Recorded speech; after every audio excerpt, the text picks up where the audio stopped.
I mean, they were saying that they were casting blindly, you know, like not having a color in mind. You know, they had who they had. It's and they searched for a long time. They searched for months. That's what I was hearing within the cast and crew. And I just thought it's true. Like, I was like thinking, wow, it's great. Like, I thought the character was written for an Asian person, because originally it was a different Asian name, actually, the role. So I said, oh, okay. And then, but then I heard afterwards they were like, no, it doesn't matter. It was just a name that we put. And we actually saw all races, Asians, African Americans, to Caucasians, every race. So I was like, oh wow, that's cool. And then it made me feel even like happier to know that it wasn't just, you know, oh, you know, we wrote this specifically for an Asian, but no, they saw us all equally, and I really appreciated that. And I think that's the beautiful thing about Disney. They really make it fair, and they really kind of like,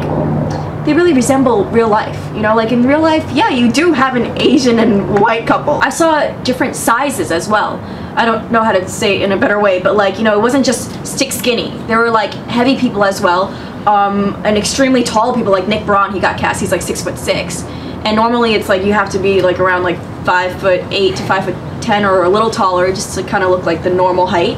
But like they really went out of the box and just casted real kids, like real people that look like kids. So, you know, so I thought thumbs up to them for that. Yeah, that's why I was really happy in Prom.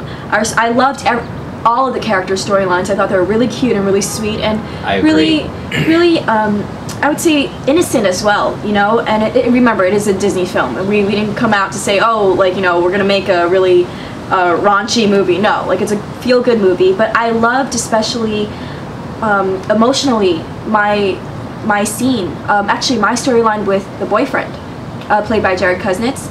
And it's just it's so real, because it was nice hearing parents come up to me and say, you know, I cried during your scene. Like, it reminded me of my high school days with my ex-boyfriend and my high school sweetheart, or whatever. And that really like it really got to me when they thanked me for that. They're like, you know, just brought me back to the good old days, and I was reminiscing, and it's so bittersweet, and just great work. You know, that was really cool. This movie, actually, to clarify, because a lot of people are getting confused thinking it's a comedy, it's actually a drama with comedy. Exactly. And so people tend to forget that. So, but it is, you have to go in expecting to be a drama, and the comedy comes in, it's like a nice relief to it.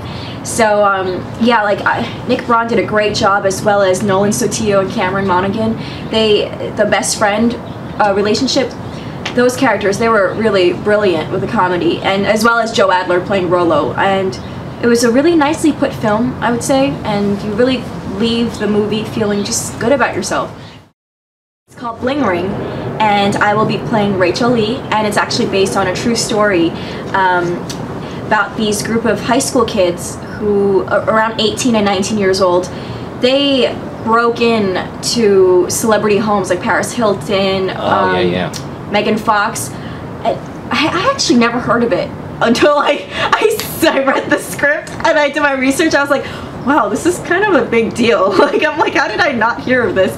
And I think it actually happened, was it when they got arrested or something, or indicted, that I was shooting, probably getting ready for Prom. So I think I was just distracted, just focusing on Prom. But yeah, it was just a huge deal when I looked it up. They did a whole 2020 segment on them. Yeah. ABC News and Vanity Fair wrote a long article on them. It was insane. Like, you know, I'm not condoning what they did, but I have to give it to you. They had, lack of a better word, balls to do what they did. You know, like they really did, and they got away with a lot for a long time. Exactly. They what is it? Robbed over $3 million, and somebody quoted, some article quoted them as the most unprecedented burglary in Hollywood life ever.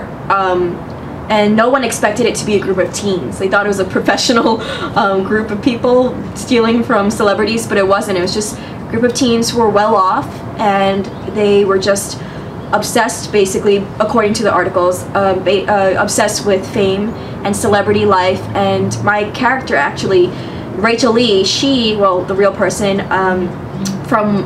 according to sources, she's actually the leader of the entire group, and she was the reason why they stole all those goodies, as you could say. But it's a very interesting script. I really like what they did, especially the rewrites.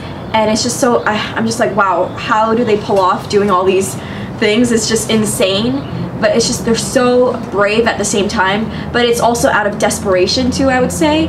And, but the good thing about it is that script ends off with me, you know, getting punished or whatnot, as you know, real life. In real life, exactly. So at least it's not saying like it's a good thing to do. It's just sort of like documenting what really happened. So I'm very excited to do that project. I really am.